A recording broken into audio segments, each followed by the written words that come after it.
Americans just want inflation to come down. They don't care how the you do it. Just get the inflation to come down. The masses are insanely underrated when it comes to their ability to have nuance and understanding and a core want for freedom. Elon is leading the world in the most important areas, and we as NVIDIA are trying to help all these laggards who suck ass at AI by giving them access to some of the tools that Elon is using to kick everyone's ass. If you don't believe that America is the world's biggest and most powerful empire that humanity has ever known, I'm sorry, you just don't understand what's going on yet. It's just going to be a very exciting year. I mean, I think that's why Jensen doubled down on agents at CES as well. Everyone's going to have an agent doing something that makes our life easier. What was your takeaway from that? Did you watch it in full? Jensen's NVIDIA thing? Yeah, I streamed it. I watched the whole thing. I was definitely bored for a good chunk of it because it's not the most exciting. But I think the two takeaways I got is the next $2 trillion industries that he thinks are very real, which are self-driving, and that has obviously implications on Tesla, and robotics, which also has implications on Tesla. So I think the big takeaway was people were like, oh, this is bearish Tesla because Jensen's providing this Cosmos platform that creates synthetic data to then allow the OEMs to train on being able to advance autonomy. And I was like, no. those OEMs don't have any real world data like Tesla. So that's why they need something like this from NVIDIA, which is bullish NVIDIA. It's definitely not bearish Tesla. If anything, it's bullish self-driving as a concept. I just upgraded to FSD 13 yesterday, and I got the extra month for free. So I just came back from getting a drive, and dude, it's real. It's fucking real. It's so really we real. had you on like a month ago because you had just gotten 12.5, I think, or 12.4, right? Yep. 12.524, whatever the hell that one was. And so you just got 13 in your car.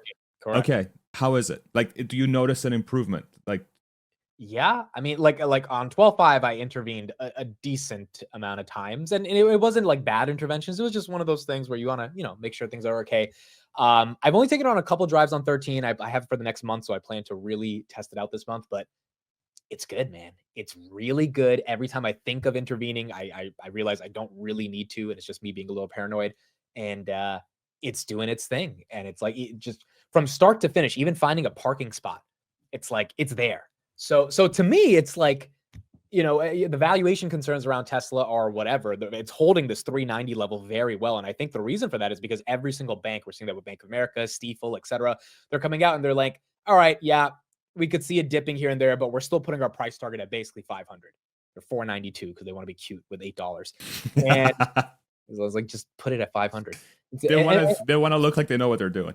Yeah, like if we give a specific number, then our DCF actually created an actual. It's like if you're doing a DCF on this, you don't need like a specific number here. It's very simple. To me, the street's getting on board with FSD and robotics, and in particular, as long as earnings show some progress on the FSD front with unsupervised FSD, Texas, California launch, next gen vehicle launching. I don't know. I don't think the stock has to go back to 300 or 280 like the bears are saying. So what stands between you and either purchasing it outright or subscribing to FSD at this point in time? What do you need to see?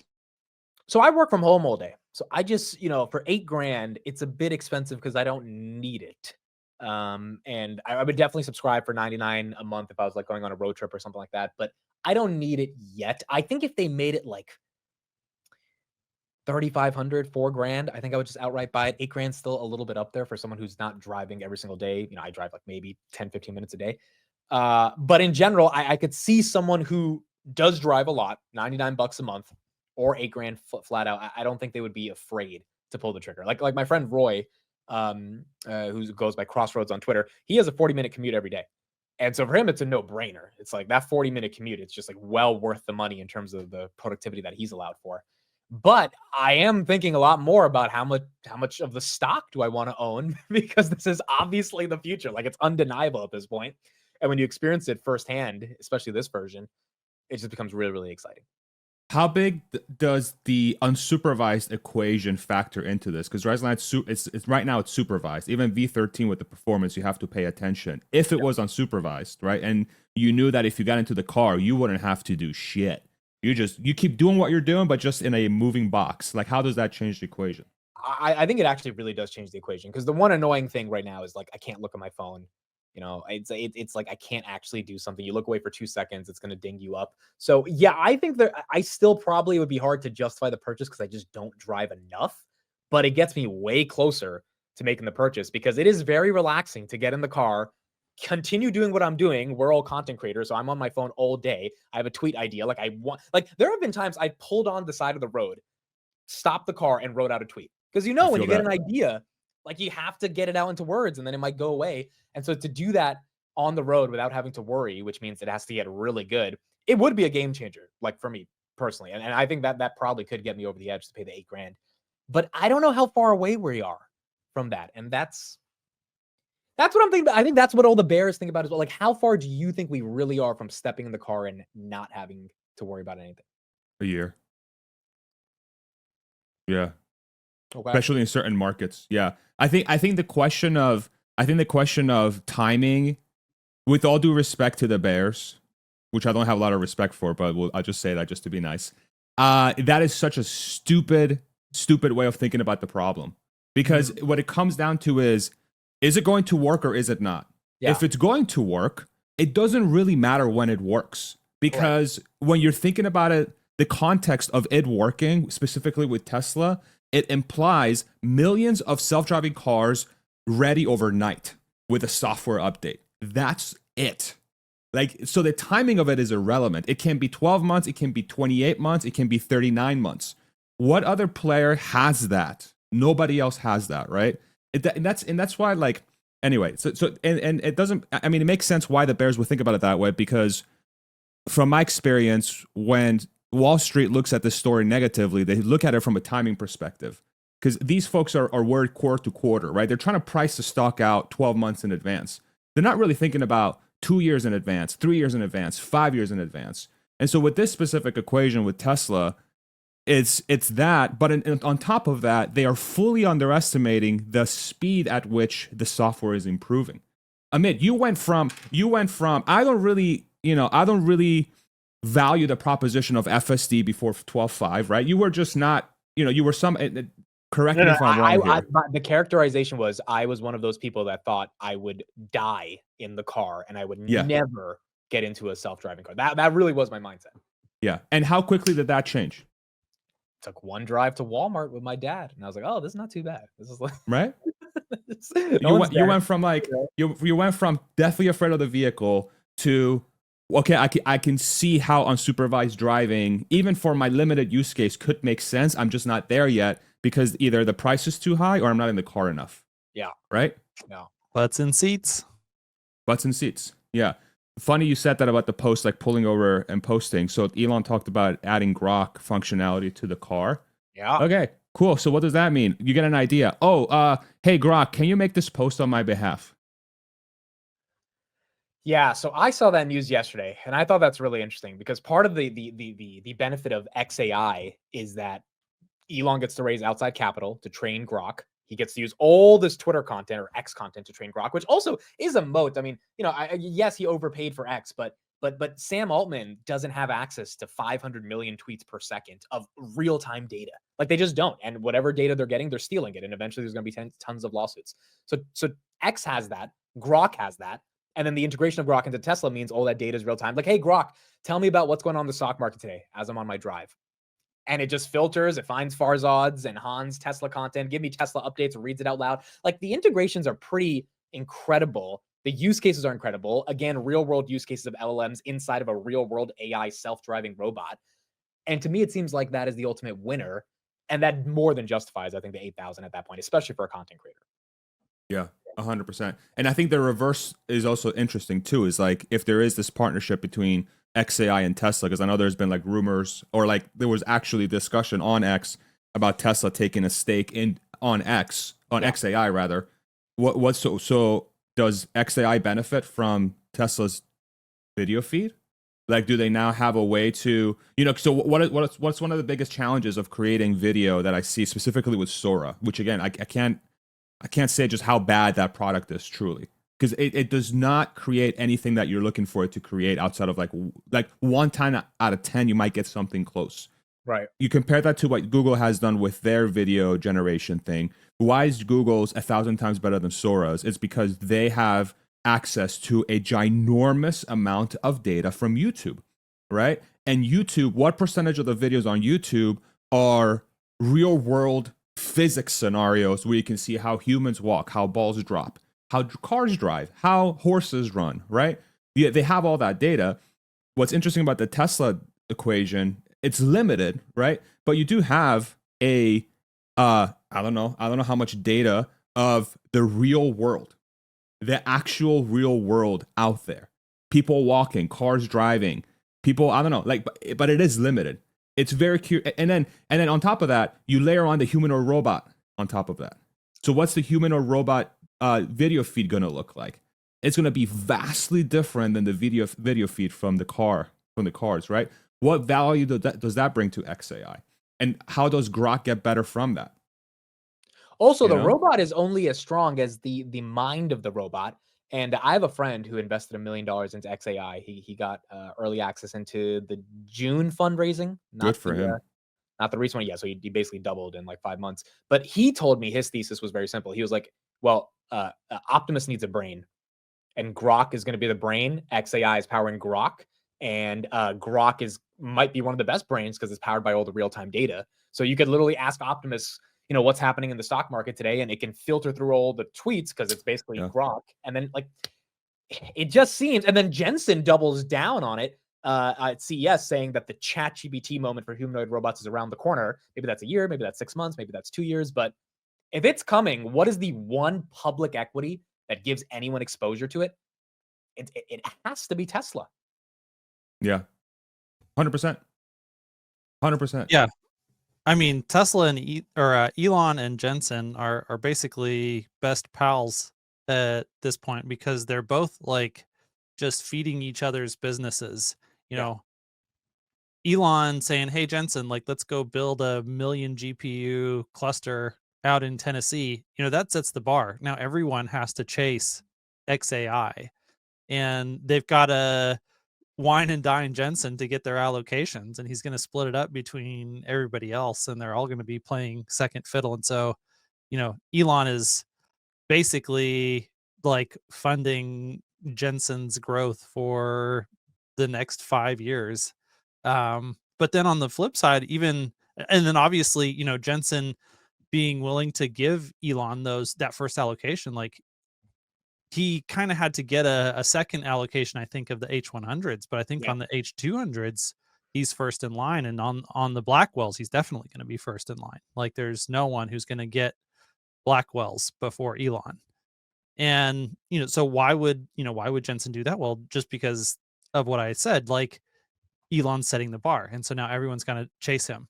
And then if you factor in the thing that's crazy is, okay, he's going to get the first allocation because Jensen wants him to set that bar high, but then he's going to get that thing up and running in a fifth, maybe an eighth of this amount of time that the next best person is going to get it. So the second place is going to get their allocation of these GPUs after Elon. He's probably already going to have his cluster up and running when they take delivery, and then they're still going to take 8 months or a year just to get their cluster online, just to get started. Like it's going to be, so, that's one of the other advantages that XAI has is they're just going to be rolling in like the most GPU, like operational GPU capacity of anyone. And I think this is another opportunity for Tesla. And this isn't even my idea. I'm going to shout out Brian Wang here, but like, I think that XAI is going to be discarding GPU capacity faster than almost any other player is going to be bringing it online. And that is a massive opportunity for Tesla to, buy up training capacity at basically pennies on the dollar through an investment into XAI. And that's just completely independently of licensing Grok into the cars or anything else. Like the opportunity in the surface area for deep, mutually beneficial partnerships in this business are incredible.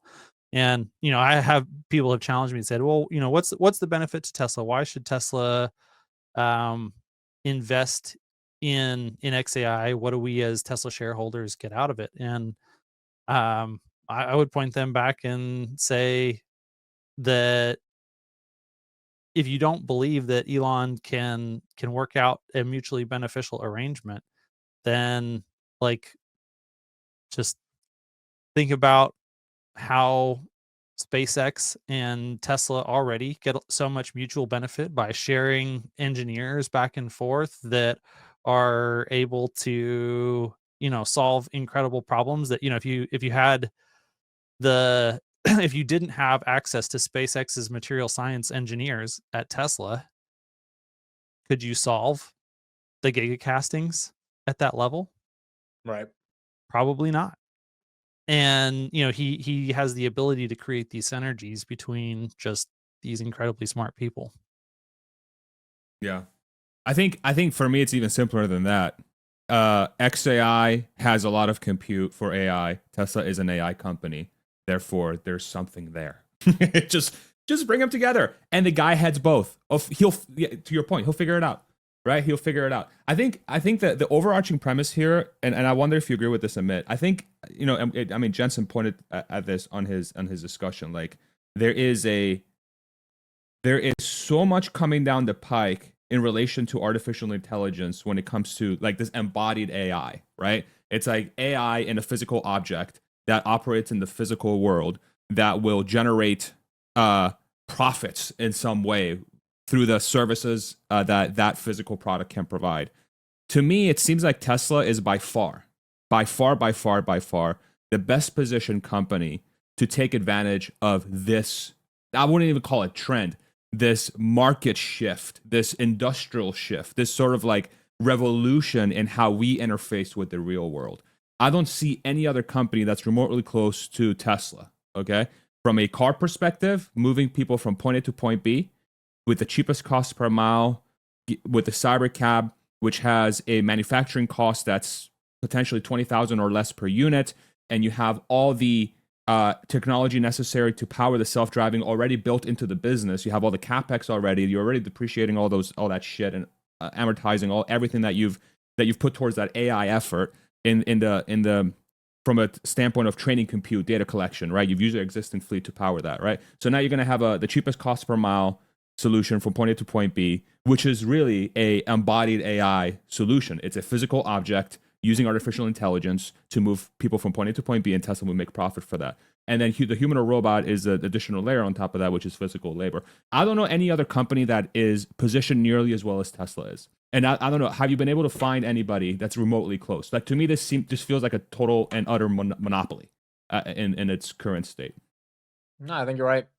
I think that was one of the best explanations I've heard of like the ETF that is Tesla, of all the different businesses inside of it, and the monopolistic power that it holds. I mean, you've obviously got Google with Waymo, and you got other humanoid robotic startups, but that's not the all-encompassing package that is Tesla, which has a history of executing. And yes, sometimes those promises are a little bit late, but nonetheless, they do get the job done. And when it comes to finding another company that can do that, and has a leader that is able to get the 100,000 GPU cluster built in a month, it's hard, dude. And the problem is the stock has run up so damn much. So I think the volatility in the stock is what's causing people some pain right now. But that's just the nature of it going from 100 to basically 480, right? Call it 500 in the past year.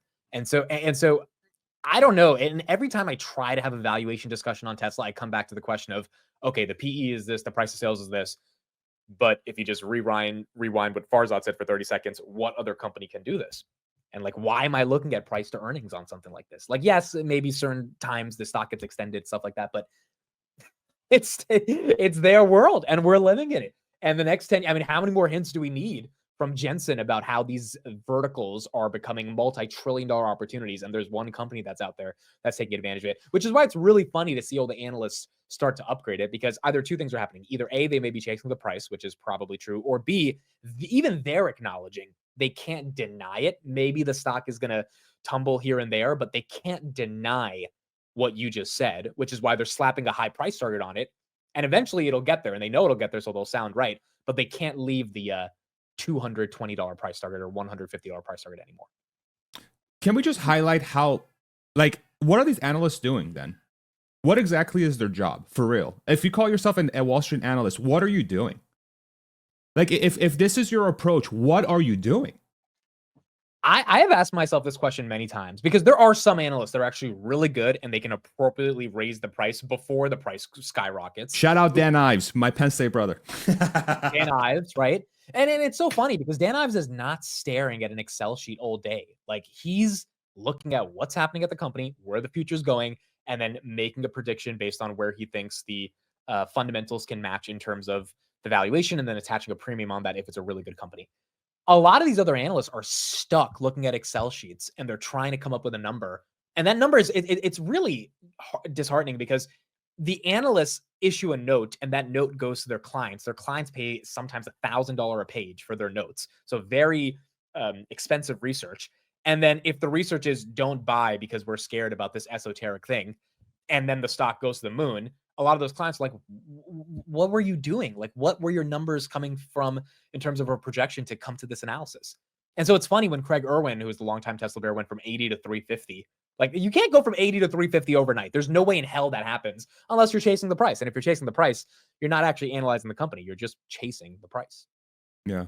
Amazing. It's like, you know, you would think that Wall Street learns from its mistakes. Like, when I think of Wall Street, what do I think? Well, I mean, this is what I used to think when I was a wee young lad that didn't know much about anything. Like, wow, these guys are so rich and they're so good at what they do because they're on Wall Street. They understand everything. They're so smart. They can understand all the things because they have all the tools and they have way more information than I do. And their brains are way bigger because they went to Ivy League schools. And oh my God, they get to do this 24/7. And the more I dig into it, these motherfuckers don't know what the fuck they're doing.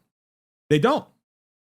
When it comes to world-changing technology, when it comes to understanding a company down to its like nuts and bolts and how it's changing the world, these people have no fucking idea what they're looking at.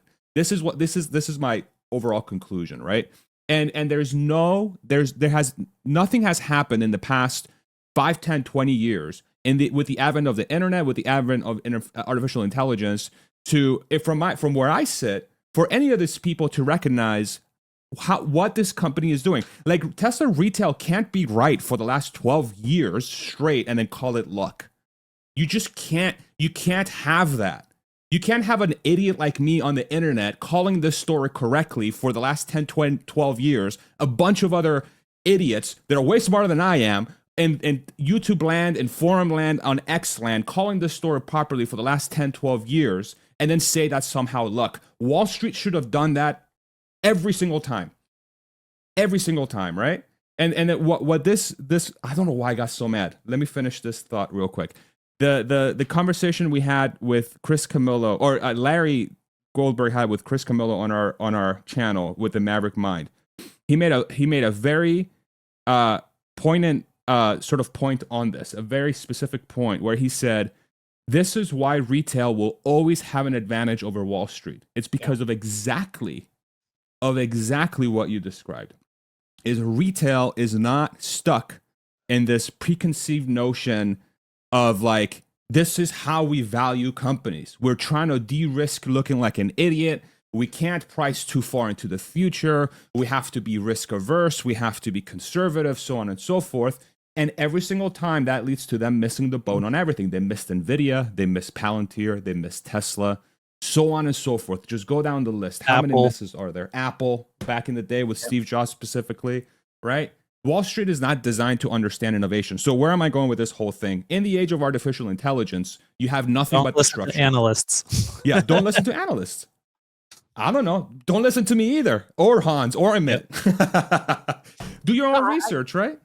I would agree, dude. If you're going to listen to an analyst, I mean, there's so like Robinhood's another company I cover as well, and they have like I think 20 analysts. And it's funny because like at $6 or $7, no one thought this thing could get to 20 or 30 or 40. And now everyone's like, well, it's going to go to 55. And it's like, I get that they've seen the growth and it's like, it's been a show me, not a tell me story. And like now they're able to conceptualize the numbers, but like the benefit to clients is not getting in at 40 and then getting out at 50. That's a good gain. The benefit should be getting in at 6 and getting out at 50. That's an astronomical gain. And I've just accepted a lot of these analysts have a very hard time being able to see that far into the future. And it's just the nature of how they are and how they analyze. I loved Chris's points there in that conversation you referenced, Farzad, because he said it really boils down to two things. A, the biggest reason is that analysts don't make, or not necessarily analysts, but Wall Street hedge funds in general, and just like the game on Wall Street is not picking a winner and making a big gain on like an investment that goes big. They make their money by managing lots of other people's capital and then charging a fee based on assets under management.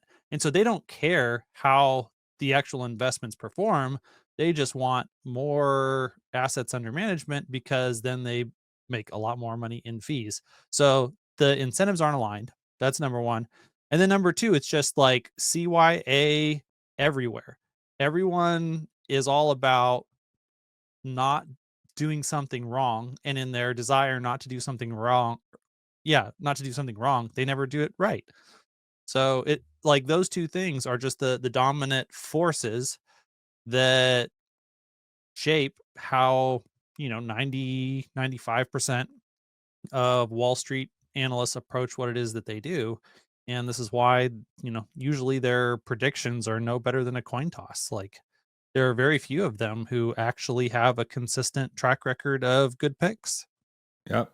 And if I'm going to pick on my very good friend Gary Black for a second here, so like what this conversation reminds me of the back and forths I have with him on X, which I love, and I really appreciate Gary for being willing to have those conversations with me. But that's the kind of mentality that I run into constantly. It's like I'm trying to convey from my standpoint how this entire self-driving discussion with Tesla, given what we just talked about, given the fact they have a car they're going to be able to manufacture under $20,000 per unit, they have all the AI costs essentially built into the business already. They don't have any real incremental costs associated to getting AI to be unsupervised. I mean, over time they will, but it's going to be spread out through the entire business. And so you're going to have a car that's going to be able to do pennies on the mile, A to B transportation, where Tesla owns the entire vertical stack, right? And I'm trying to tell him, Gary, what the hell does Uber and Lyft, what purpose do they serve in a world where a company like Tesla owns the entire vertical stack of manufacturing the vehicle, having being able to drive itself at $20,000 to $25,000 per unit all in, and then they own the app and they can disseminate information about how much cheaper their rides will be versus an Uber on platforms like X, which will hit tens of millions of people in the United States. And they can just be like, hey, by the way, did you know that Tesla has released their self-driving hailing service in Austin, Texas? You can go to the airport for, $10 instead of Uber, which will cost $25. Oh, and by the way, you have the car to yourself. You can be in a very comfortable car. You can play your own music. You can put the AC at 1 degree if you want to, and you want to wear your coat or whatever. You can do whatever you want in this thing, and it's way cheaper. And it's like okay, what purpose does Uber serve in that world, right? That kind of conversation I'm trying to have, and it's like, well, Uber's got all these AUMs, and they have a huge reach, and blah blah blah, and it reminds me of that mentality. It's like it's a fundamental inability to look at the story for what it is and asking the questions from a root cause perspective, which is when you have a company that can offer a service at pennies on the dollar, what purpose does a competitor have when they cannot do that because they employ drivers, because they have to pay drivers, right? Yeah. Well, the thing about Gary that's interesting is because I think when the stock went to 140 or something, Gary had this famous tweet about we were right about blah blah blah. We were right about blah blah blah. You remember that? We were right. Yeah, It's like yeah. a victory lap of victory laps. Yeah. And it's like just bragging that we were right about Elon being political, yada yada. Yeah. And then Tesla goes up and he's like, well, our price target was always 380. And I'm like, okay, so this is just a game of like collecting hedge fund fees now or whatever, like, or money management fees. This is not an actual thesis because you wouldn't be claiming we were right. You would be buying the fuck out of the dip at 140 because you think like this is going to the moon. Yep. And then you would have, 20, 30% CAGR on your fund instead of 3. Yes. That's I love Gary as well, but why is this guy this might be a little nitpicky, but you know, he has this like subscribers thing on Twitter, right? Where he's charging people to like read his posts. And I'm like, I don't understand why any guy managing this much money cares about getting a couple dollars from people on Twitter. Like, you should be making so much money off hedge fund fees or money management fees. You should just want to get more followers, because the more followers you have, like the more people might invest in your fund, right? Versus like people subscribing to your market news. And maybe it's nitpicky, but I've always felt a little weird when people of that stature are charging for a couple dollars a month from average people, when in reality, they should want their ideas to get as much distribution as possible, which means you don't paywall anything, because that means more people can then invest in your fund. They can call you up and say, hey, can you manage a couple $1 million of my own? So when you do something like that, and it's so counterintuitive, like Cathie Wood's not charging you $1 for accessing her tweet. Everything she trades every day is publicly available. Why? Because the more people know Cathie Wood, the more people invest in ARK. That is the like framework for like establishing a fund. When you're taking victory laps at the bottom and then charging people to access your commentary, it's always been very weird how he goes about this. And I have a lot of respect for it, but it's weird. Yeah, and if Gary's listening to this, I think this is very good advice, because I think the approach from top to bottom is old school. And you know, it's like when I think of Wall Street, it's old school. And so that approach of like, hey, you know, pay a subscriber fee to learn about my, you know, more power to him if he wants to do that. But you're 100% right. In this day and age of like free and open information, right? Like you can get. It's capitalism. I want him to make as much money as possible. Yeah. I'm just saying, So isn't the more money in people investing in what's it called, future fund, versus paying $2 to hear your thoughts? Shout out FFND. I never understood it ever. I was always so confused by this. Yeah. And the only reason I'm calling him out here is because he calls out everybody in the world when, you know, they make one little mistake and he wants to take victory laps. So a lot of love for him. I think he's added a lot of value to the Tesla community from understanding Wall Street's perspective. But then he acts in the same way that Wall Street acts, which is so weird, because Wall Street has never really been bullish on Tesla. So why is he acting like he's been bullish on Tesla? Because he really hasn't. I like his fighting spirit, but I think the challenge, and again, this is like a Wall Street issue. The challenge is like that fighting spirit fundamentally misses what is happening. Like you're pointing the energy at stuff that doesn't matter.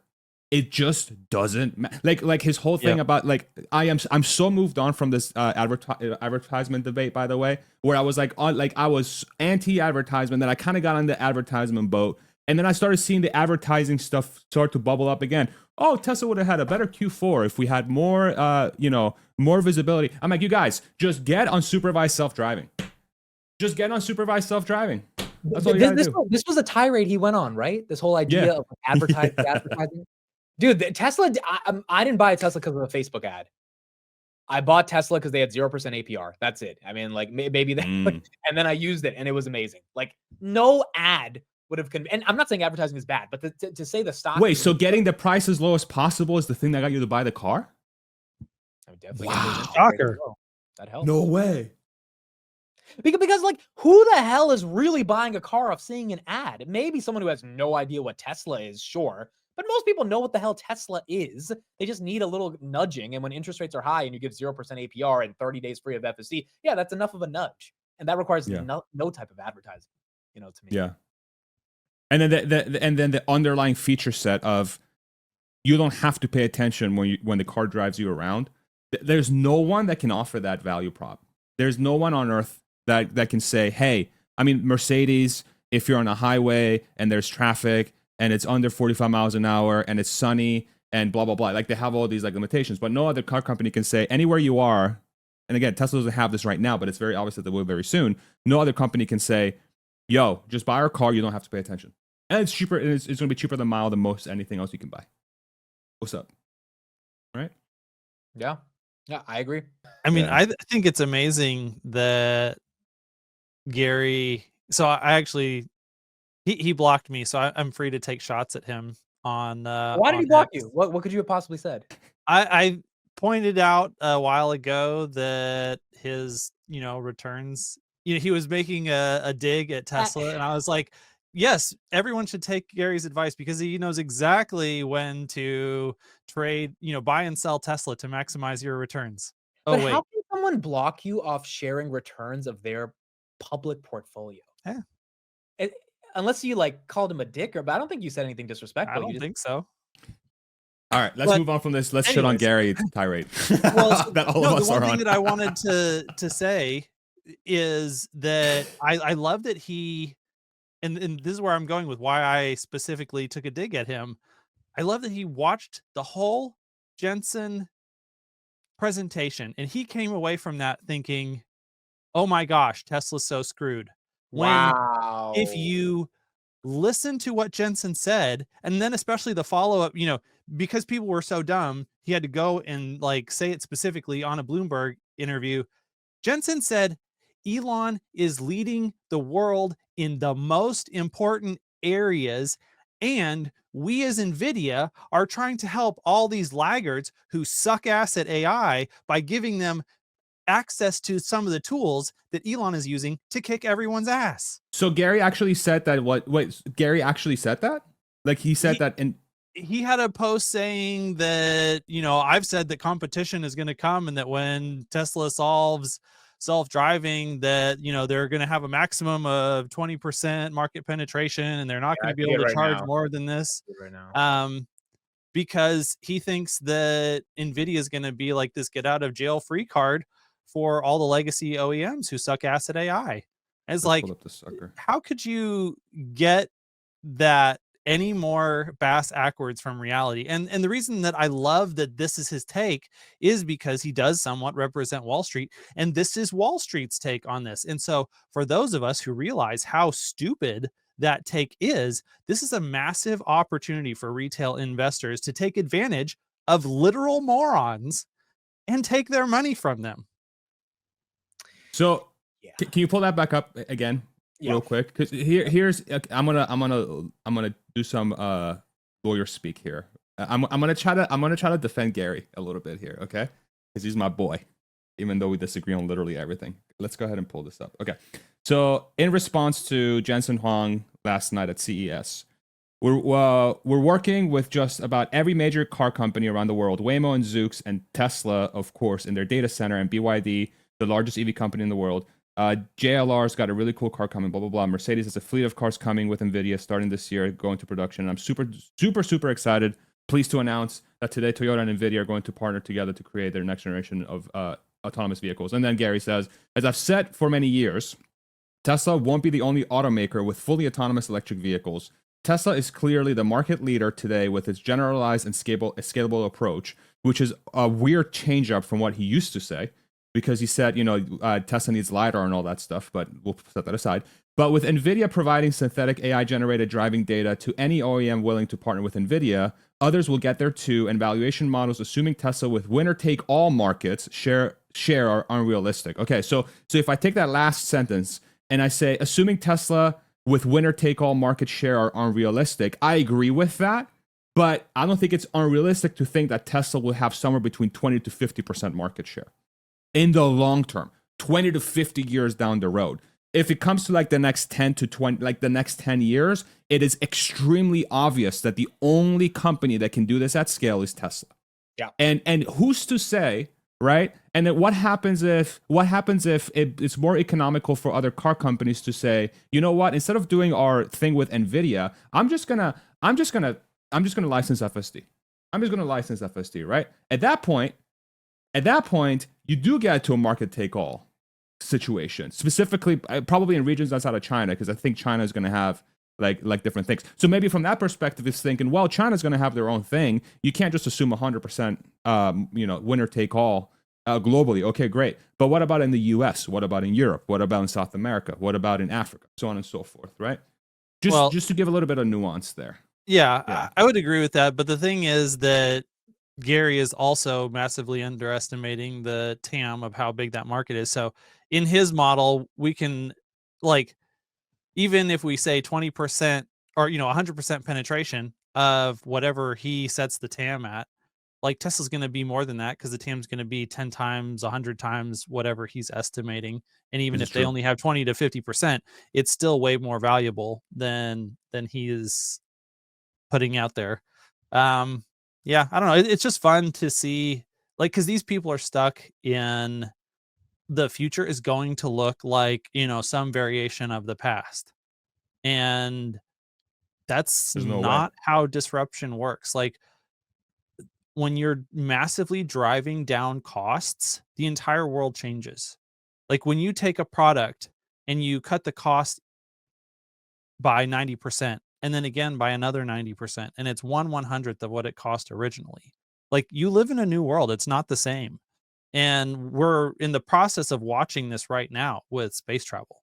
But the same type of dynamic is going to be playing out in transportation with the cost of moving from point A to point B is going to just get absolutely crushed in the next couple of decades. And transportation is a huge part of the cost of literally everything you buy. And the It's a $9 trillion implications, market, by the way, globally today. yeah, the implications are just, staggering. And, Wall Street analysts want to play around with, oh, well, EV share, is going to only be this much. And then Tesla's only going to be this much of the EV share and blah, blah, blah, blah, blah. It's like, okay, like, fine, value the 10-year DCF on that basis. Let's see, let's put your performance up against mine and see who wins. Has Tesla said they want to license FSD one day to the OEMs? Oh yeah, 100%. So wouldn't it be better Repeatedly. for them? So wouldn't it make sense for the OEMs to license real world data over whatever synthetic stuff NVIDIA's coming up with? Yep. Because when Yep. I was watching the presentation, I was like, okay, so they're making synthetic, they're doing all this work to try to figure out what a stop sign looks like. I'm like, but Tesla has 70 billion miles of all this. Like, so Yeah. I guess, do you think then Toyota doesn't want to work with Tesla? Is that the problem?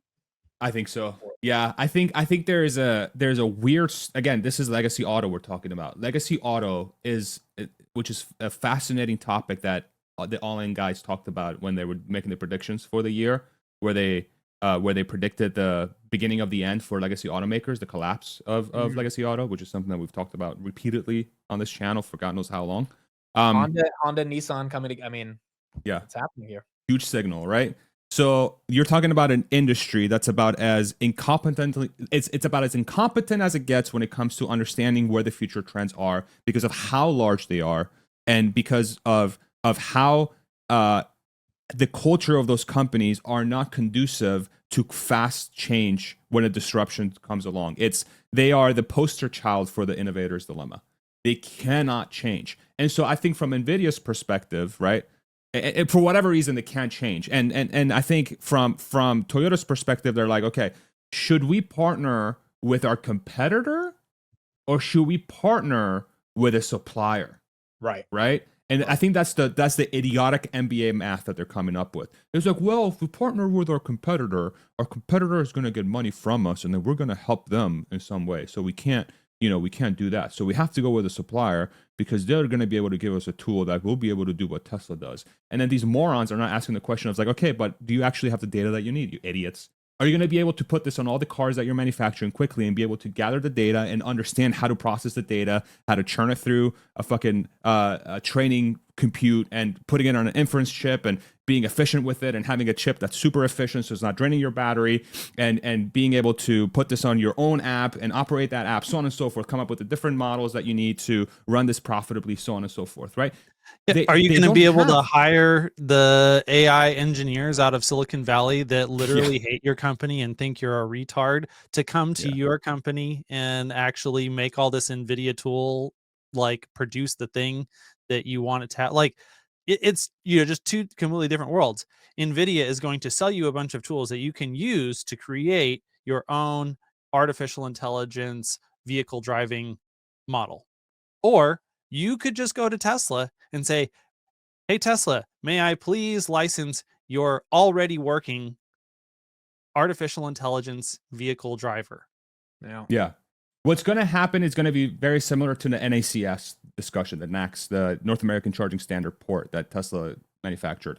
What happened? Right. Nobody did it for the longest time. And then when it became idiotically obvious that everyone should be on Tesla supercharger network, Ford's like, okay, fine. Props to Jim Farley for this. Again, I think from a legacy standpoint, he's still the best. He's one of the GOATs when it comes to at least trying to push their company forward.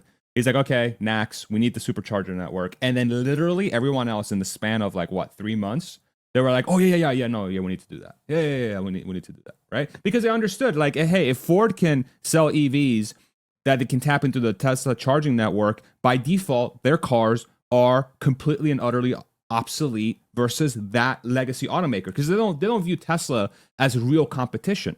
They view Ford as real competition, right? I don't know if that's still the case or not. And so the FSD equation is going to be exactly the same.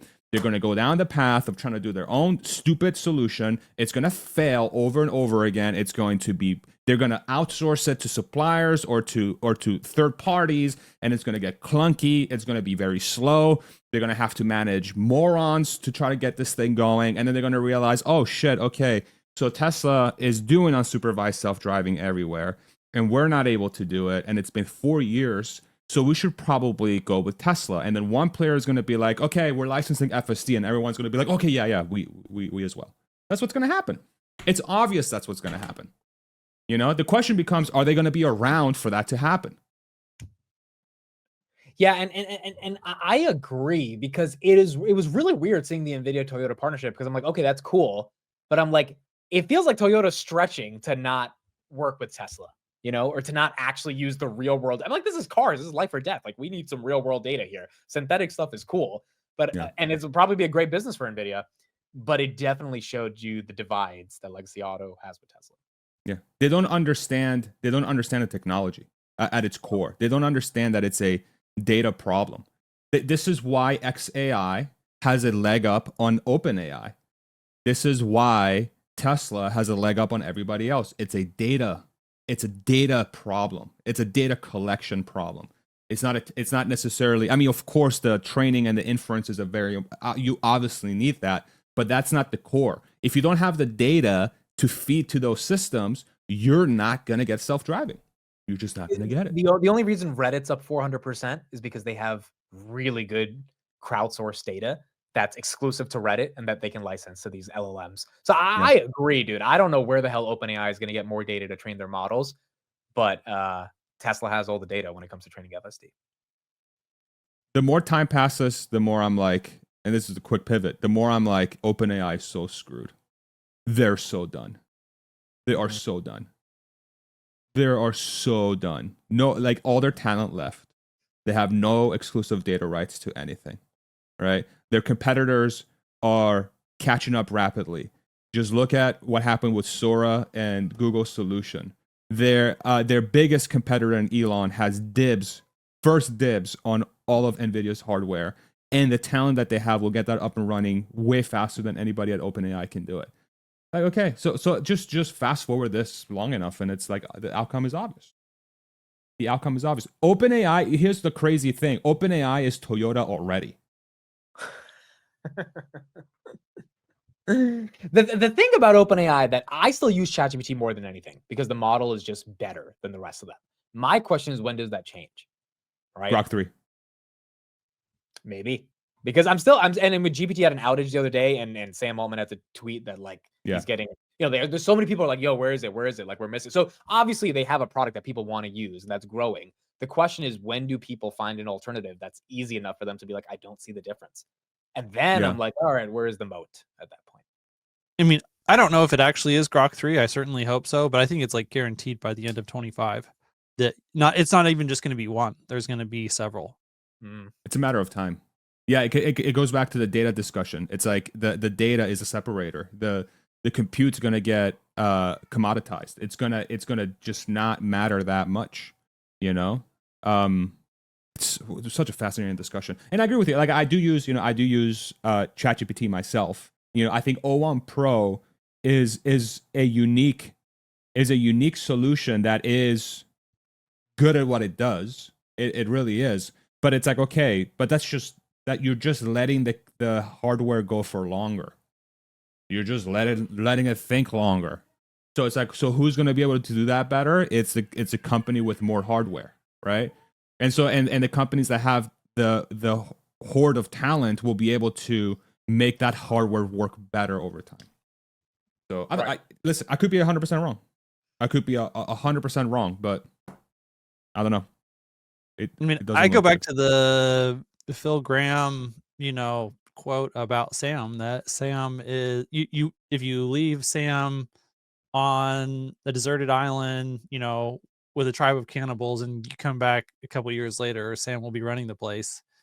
You know, that's a great way to survive. That's not a great way to build companies over the long term. That works for a little while, and then it doesn't. Yeah. And listen, the guy's obviously brilliant. He's obviously a brilliant mind. Super, super obvious. It's just, I don't remember if I made this point before, but like, to me, like, isn't an ego thing to want to compete with Elon? Because to me, it's like, why? If I had the resources and the brain, I'd be like, I'm just not gonna get into anything Elon gets into. I'm not gonna try to go heads up with the guy. I'm not gonna try to like go for market dominance. I might like try to build adjacent to Elon to try and figure out like, okay, so he's creating this like extremely cheap point A to point B transportation system. What are the industries that will pop up around it because of that breakthrough? That's where I'll look. But if I'm trying to go heads up with the guy, you know, but the OpenAI story is so fascinating. It's because like the reason why we're here, it's because they used to work together, and then Elon's like, "Fuck you, I'm gonna do my own thing." And so what's Sam gonna do? Close up shop? Okay, bye. Of course not. He's not gonna do that. You know, so it's almost like I almost feel bad for him in a way, because it's like he's almost like, regardless of how that entire thing fell out, if it was a Sam thing or an Elon thing, it doesn't matter. He is stuck between a rock and a hard place, trying to compete in a space that will be insanely disrupted by the person that's able to collect all the talent and the capital, who happens to be one of the most, if not the most brilliant engineer we have on this planet. That's just the facts. Them's are the facts. Yeah, and the other thing that's really interesting about it as well is like Anthropic is raising, right, $2 billion at a $60 billion valuation. So the money's pouring in to the foundation model companies. In 5 years, I don't know how many are going to be left standing that are actually providing value. Maybe their valuations are higher than where they are today, but which ones are really working, and then which ones are making a profit, because GPUs are expensive. Yeah, 100%. How long do we have you for, Amit? We're almost at an hour here. I'm however long you need. You good? Yep. Can we talk politics for a little bit? Sure. Let's talk politics. Are we going to get you in hot water if we do? Let's you do get it. yourself in trouble? Well, we'll see. We'll find out. So what's your YOLO. take? YOLO. What's your take on the Trump admin that's about to take over here in about 12 days? Just overarching thoughts. I think people voted for Trump because they were tired of political correctness. I think uniquely in America, the idea that we cared so much about pronouns over people's grocery bills was a mistake that the Democrats focused on. And Trump went a different route. He focused on the problems that Americans cared about over the eggshells they were afraid to walk on in terms of what they would say politically, or just in regular discussions they would have with their friends. You say one bad thing, you're somehow a racist, sexist, homophobic person. So I think Trump focused on the actual issues. Number two, Trump went the new media route. And we all know this very uniquely because we are new media. And I mean, you could argue Theo Vaughn and Joe Rogan got him elected, not literally, but because he actually had distribution to an audience of people that were willing to listen to him versus going through CBS or CNN or Fox. So I think that's why Trump won. In terms of what it's going to look like politically, the problem is the market's at all-time highs. We just had 2 years of compounding 25% returns on the S&P. For an administration to take over that market when there's actual main problems on regular people's lives, inflation, interest rates, etc., but the markets are at all-time highs, I think there's a little bit of divergence there, and I'm curious how Trump resolves that. In January 2017, Trump said the dollar was too high. And then he did what he had to do to get the dollar to come back down and for the market to kind of stabilize. Right now, the dollar is as high as it's been since 2022, when inflation was like 10%, and interest rates are pretty high. And yesterday, Trump in his speech at Mar-a-Lago said that he thinks rates are too high. So what is the tension going to be with Trump and J-Powell?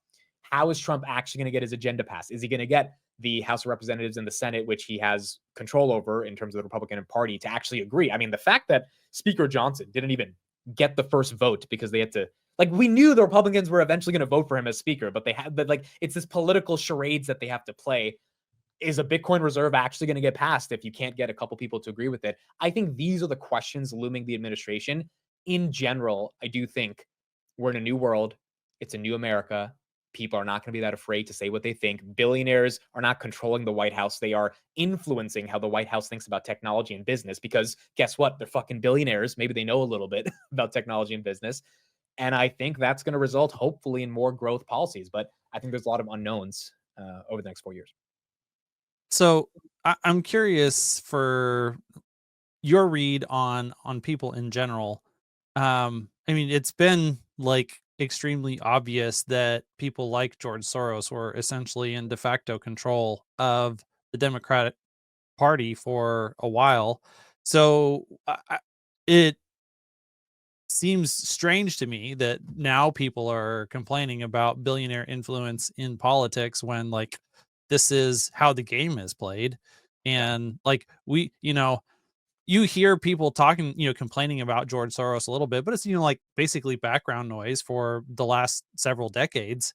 But now that the political winds are shifting and Elon is the billionaire who's exerting some influence on the political process, like all of a sudden, billionaires are the end of the world.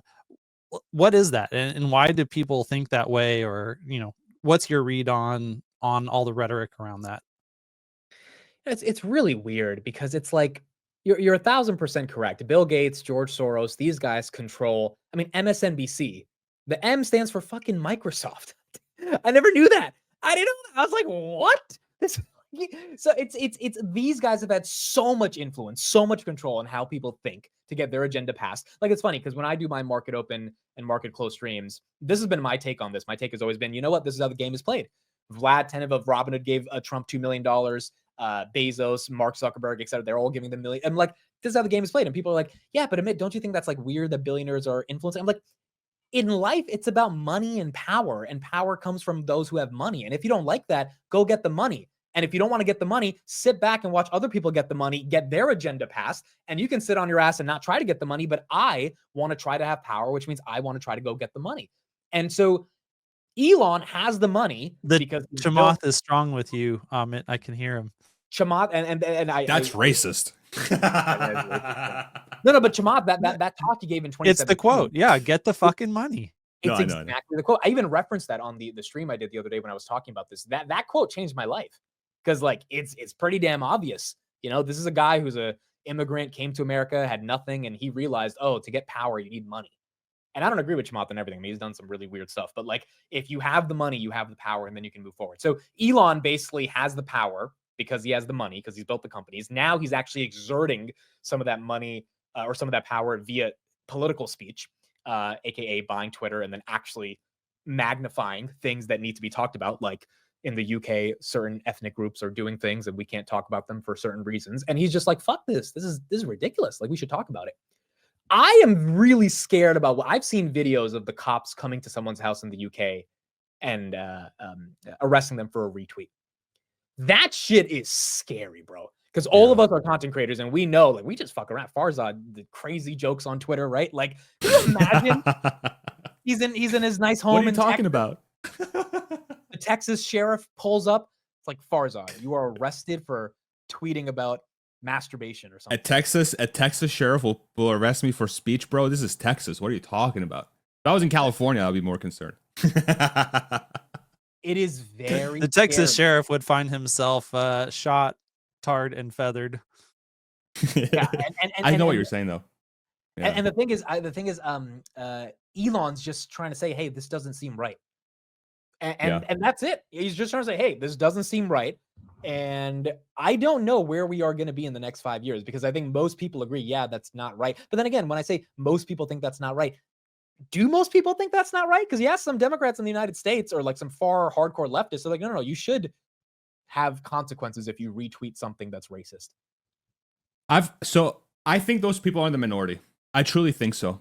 So let me give you some like statistics and data that back this up. So on my on the YouTube channel, okay, when I started getting into politics and I started discussing politics, okay, and I specifically attacked left-leaning policies around speech, okay.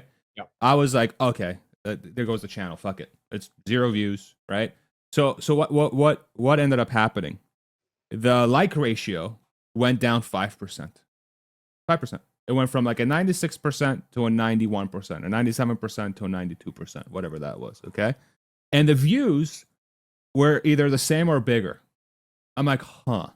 Okay. And we kept looking at that data. It kept coming through. So what did that tell me? By far, at least for the last 10, 20 years, let's say, the discourse online, or specifically in legacy media, that was amplified was the minority discussion. Yeah. It was not reflective of how the masses think. And what I'm coming to find out is that the masses are insanely underrated when it comes to their ability to have nuance and understanding and a core want for freedom. For just freedom. Just, I want to be able to pursue what I want to pursue. I want to be able to say what I want to be able to say without fear of being persecuted. And it doesn't really matter what country, what race, what creed, what sexuality you have. These are very basic human needs, right? It's the ability to get your ideas across without fear of persecution, and the ability to chase your dream without fear of being stonewalled for no reason. And that's why America is so fucking awesome.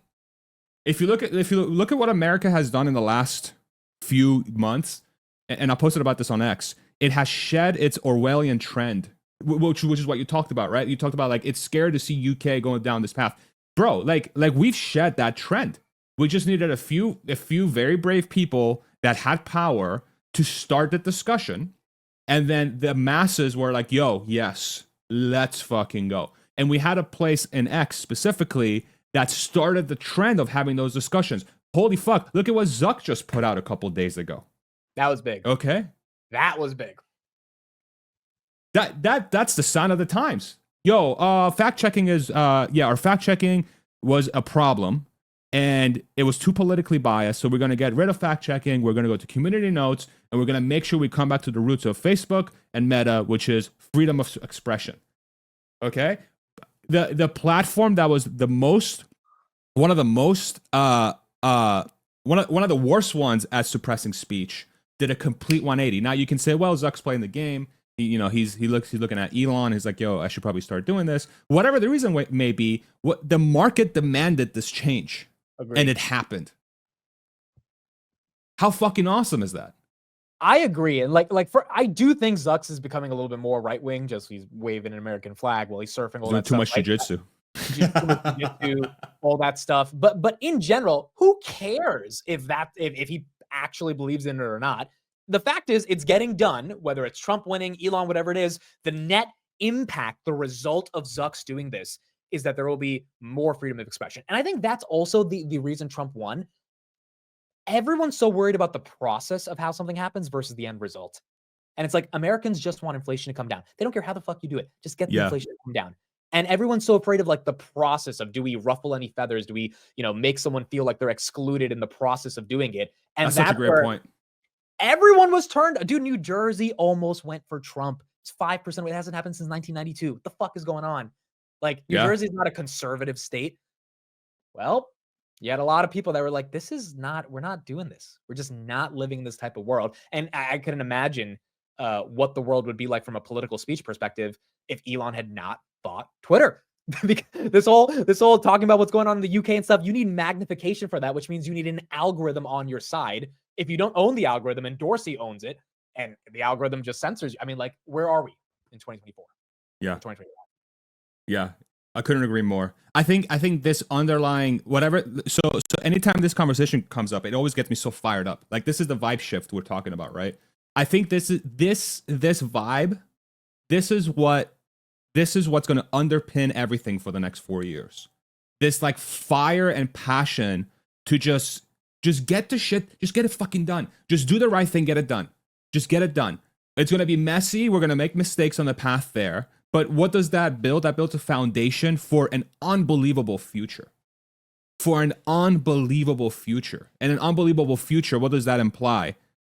A lot of freedom for people to chase their dreams and their needs and wants, which implies in a capitalist society an extremely strong economy that's very responsive to the demands of the people. So what does that imply? A lot of business creation. And then you layer on top of that artificial intelligence just by happenstance being birthed at around the same time. And once some can make the arguments because of what is happening in society, right? Now you have this like fuel, this jet fuel that you're adding on top of this fire that's going to supercharge that growth. And I think, so if I tie this back to the politics discussion, I think the politics of the next 4 years will be underpinned by this, by whatever that is. It's like a massive push towards progress, growth, building, entrepreneurship, freedom, you know? And the United States is going to be the home for it. And then hopefully the rest of the world adopts it in some way. We're seeing, we're seeing the UK trying to do some stuff, right? We've seen, like Argentina is a fucking poster child for this. Like they were really ground zero when it comes to a lot of this stuff with Malay going in and just like ripping the Band-Aid off and everything. And the United States is trying to, like, how cool is it that a 330 million population country is trying to model itself in some respects to Argentina, which is what, like a tenth? What's the population of Argentina? Like 50 million? The fact that Malay is cool and like 46. Free speech is cool, like, and like, you're seeing this vibe shift in Silicon Austrian Valley. economics is cool. Austrian economics is cool. I mean, Silicon Valley girls that are more on the side of like American dynamism are actually not offended if you use the wrong pronoun. Like they're actually like, yeah, no, it's actually cool to just like say whatever you want. Like that's not happening in New York City or LA, right? You still have different dynamics of how women who tend to be a little more liberal think about this stuff. But the fact that there is a real vibe shift that is happening, it's exciting, dude. It's very, very exciting. And the fact that Silicon Valley invested $80 billion last year into defense companies. They're trying to find the next Palantir, the next Anduril. Defending Western values, that's cool. Like, if this really does become mainstream and parts of Europe that are under massive levels of censorship and that are kind of okay because they've elected the officials to enforce that stuff, if they start shifting their vibes, that's not the CCP. Xi Jinping can't just take a tank out and start killing them. Like, they actually can vote to change what's happening in the country. And I think that could be a worldwide vibe shift at that point. And then imagine if Trump can buy Canada and Greenland on top of that, bro. Dude, that's the funniest. And Mexico and the entire of South America. Bro, it's the United States of America. Let's just get the whole fucking continent. Obviously, Trump is trolling, but he's also kind of not trolling, and that's what is funny. And it's, here's the thing. He's negotiating. He's negotiating for something. Yeah. Like, we're not going to fucking buy Canada. But the point is, he's getting Canadians to think what it would be like if they had more conservative financial policies versus like crazy taxation. And you get some Canadians that I've talked to that are like, it wouldn't be too crazy. They know it's never going to happen. But the fact that they're thinking that way, it changes the dynamic of everything. I mean, they're already our vassal states. The question is it official or not? Yeah. Our second most viewed territory is Canada, bro. Really? Flame Hans in the comment section below. Hey, if you don't believe that America is the world's biggest and most powerful empire that humanity has ever known, I'm sorry, you just don't understand what's going on yet. And I don't say that with pride, honestly. I think there's a lot of things in that are really, really, really messed up. Yeah, I agree. That's just the reality of the situation. The older I get, the happier I am that it's the United States over anyone else. Like, yeah.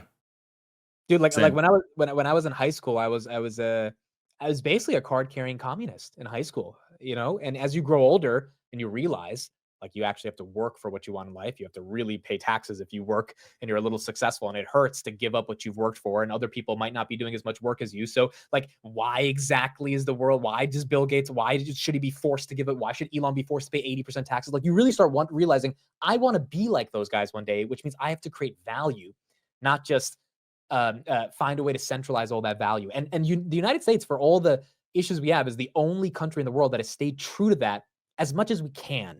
We've had a lot of different policies here and there, but we've stayed true to this one idea. This is why all the venture capital, all the Mag 7 are here.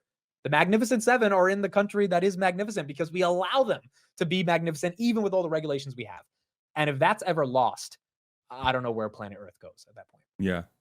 And we're able to return to those values just by putting weight and power behind the First Amendment. Yes. That's all it took. Yes. That's all it took. Like how, dude, I'm so proud to be an I American. don't get why people don't understand. I don't get why people don't understand that if you think something should be banned in terms of speech, what if one day you say something that ends up being decided as the thing that gets banned? Like, how do you not get, if you have control over what should be said, one day you will say something and that will be controlled, and then you have no political speech. You have no free speech. You can't say what you want to say, even if it's trendy in the moment. Yeah. It's Someone so else obvious. is going to come up with the rules. Do you buy this thesis that our education system in the United States is indoctrinating people, or has indoctrinated people to value communist and socialist principles versus capitalist principles? Yep. Yeah. Okay. Look, not Talk me through universally, that. not universally, but there obviously are different ways that I would say college, more so than high school, finds the general purpose curriculum you have to take, liberal arts, to even like have the basic amount of credits before you can move on into your major that I just went through at Rutgers a couple years ago, where you're taught a lot of this dog shit about like just like everything needs to be equal and everything's okay. It's like, no, that's not the case. And I don't know if the entire education system in the United States is geared towards that, but it's definitely not geared towards, hey, if you work really hard and build your own empire, that's a good thing. It's meant to say, how do we find a way to control the people that have worked very hard? Essentially, I'm saying that it vilifies people that are successful, because they get so successful that then you start thinking, what did they do to get that successful? It must have been something bad. And then it reverse engineers a path on how to save that. And I think people have to go through their own education. And sometimes dude, I broke up with my first girlfriend because I realized that she was a communist. Oh, shit. But yeah, like I remember 2018, it was a tough conversation because every time I brought up a business idea, because I'm young, I have all these ideas, I want to be an entrepreneur, and she's just shutting them down. And I start really digging into it. And I'm like, oh, she doesn't believe in like success. She doesn't believe in being a billionaire. Like to this day, she still has these beliefs. I see her Instagram stories sometimes. It's like, eat the rich, billionaires shouldn't exist. I'm like, I made a really good decision in the summer of 2018 because I want to be a billionaire one day. And I can't have my girlfriend tearing me down. So like, you have to go through these life experiences to get to that point. But the people that don't go through those experiences and that are stuck in the indoctrination of like, this system is always going to be bad, you are always at the bottom of the system, you should always be complaining, there's never a chance for them to think in a different way. And you know what's unbelievable to me is that I'm a firm believer that the separation of an extremely wealthy, successful person, however you want to define that, versus one that is not, 95% of it is effort. It's just effort, bro. You just fucking grind but that's it. hard to say, because when you say that, you're implying 99% of people don't work hard, Farzad. Fuck yeah. They don't work hard enough. 100%. Or they're not in a country where they have freedom. That is exactly. There's a bunch of people that work really hard and they live in a system that takes the benefit of their hard labor and gives it away to other people.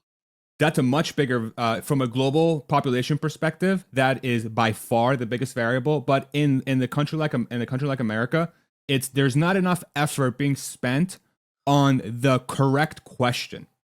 That's two things that our education system has completely failed to do with our population. They don't really teach people how to ask the right question, and there is, I don't know where is the push to try and almost instill this mentality of like, just keep fucking trying. Keep trying to bring value. Keep trying to make this work. Just, it doesn't matter how bad it sucks. I understand that you want a very great life. I understand you want balance. If you want this, it requires some level of sacrifice and pain. You have to go through it. And one of the fascinating discussions on the channel as well with Larry's podcast is like, the idea of the immigrant mentality. That's why there are so many successful people in the United States that are immigrants. it's because by default they come with that sort of mentality. A lot of them do, which is like, I'm going to work as hard as I fucking possibly can. And this is not a debate of legal or illegal immigration, right? I'm just saying, if you're an immigrant in the United States, you tend to have some values around hard work that are different than some of the native population. And that's not to say that the native population is not as hardworking, but by default, if you are from outside of the United States, you've had to scratch and claw in ways that very few people have had to do in this country just to get here. Yep. That's just the truth. And I'm sorry to say it, that's just the truth, right? And so like that's an advantage by default. So how can we get that type of mentality, that type of effort to be truly celebrated as the thing that's going to get people what they want? If people want success and all this stuff, it comes with effort. Unless you're extremely lucky, it comes with effort well beyond what you think is required. 10, 100x times more. And it fucking sucks. But that's what's required.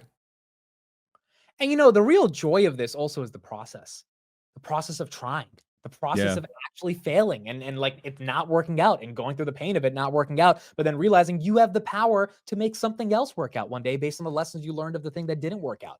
I was talking to a friend the other day in Malaysia, and he said, if I make a lot of money in the stock market on some swing trade and I post about it, Amit, you're going to try to figure out what can I learn from what I did to then make some money in your stock market investing journey. Someone else in Europe, because he visits London a lot, is going to be really jealous that he made a lot of money on that swing trade. And they're not going to want to learn what he did. They're going to want to stay away from him and kind of just like bask in the envy that they have. And I think the more and more we understand the nature of America, it's when you're successful, people want to learn how they can emulate you and get to your level, not be afraid or tear you down. And across the world, it's this idea of like, well, let's just not even encourage trying. The best example I do to try to break down communism and capitalism to people is Michael Jordan. Like Michael Jordan was born with these God-given talents of just like being tall. I'm not as tall. Does that mean that we have laws that stop Michael Jordan from being a basketball player, or that artificially allow me to have more points on my 3-pointers than Michael Jordan because I'm 3 feet shorter than him? No, because that's not a way we should understand the world. And we should allow Michael Jordan to work as hard as he can in the gym to make sure his God-given talents then can become manifested in his actual work ethic. And then you go out on the court and you leave it out there in the games. But you don't stop him, or you don't feel envy that he's successful. You bask in his glory and hope one day other people can live up to that. Yeah. But if we go back to like the conversation we were having earlier, a vast majority of people feel that way. But the discourse around that for the last 10, 20 years has been led by the minority that is like, no, that's fucking terrible. Everybody should have equal outcome, right?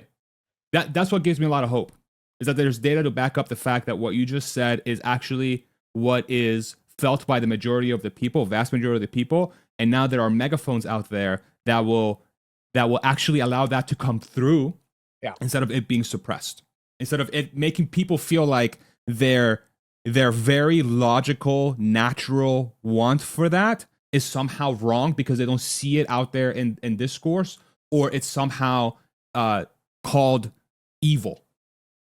We've finally figured out how to somehow fix the algorithm so that it's more representative of the masses. And that's the beautiful thing of the time we live in today, ultimately. Yeah, because most people want to be successful and they want to try hard, but there is a small minority that thinks that anyone who's successful got there because they didn't actually work for it. And yeah, there's definitely luck along the way, all this stuff, but anyone who's really successful worked their ass off to get there. And the lesson needs to be that anyone has the chance to actually try to do it. Yeah, you guys just got to survive the suck. You got to survive the suck for a lot longer than you think you have to. And then when you think you're there, you have to do it again and again and again and again and again. That's the thing. You have to survive the suck. And then when you get a little bit of momentum, you have to work so damn hard to keep that momentum to the one point where you can say, okay, I can rest a little bit. I actually worked hard for this. Yeah, 100%. And then when you do succeed, you just have to be okay with the fact that a lot of people are going to hate you. Yeah. And then you have to have it, and then you go through a crisis of like, why did I do this? And then it's a battle, man. Life is a battle. I'm a huge believer of that. Life is a battle. And if you find the beauty in the suck, it's a lot more tolerable, and it's a lot more fun. And I think that's if you want to build and you want to actually fulfill your dreams, it sucks a lot more than it doesn't. But if you learn how to enjoy the suck, it's actually like incredibly rewarding. It's so rewarding once you hit those thresholds. It really is. Oh, so fun, dude. This is awesome. I love, dude. We love having you on. We really do. This is great. This is so fucking fun. I love it. This is good. I think we're doing this like once every month or something. So it'll be fun. Yeah. Next month in February, let's. I mean, it feels like the world's going to be completely different in just a month. Trump's going to get in office. Yeah. Earnings season is going to start kicking in. A specific Tesla, NVIDIA, so on and so forth. Dude, I already feel like once Trump takes office on the 20th, like it's going to be chaos. It's going to be total and utter chaos.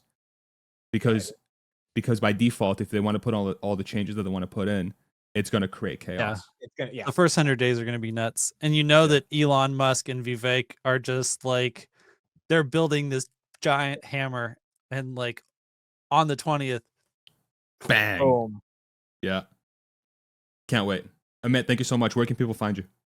Thank you, guys. I think my X is right there. Amit is investing. So appreciate it. This was awesome. And I'll be on next month. And on YouTube as well. And on YouTube as well. Amit is investing. Yep. Awesome. All right. Bye, everybody.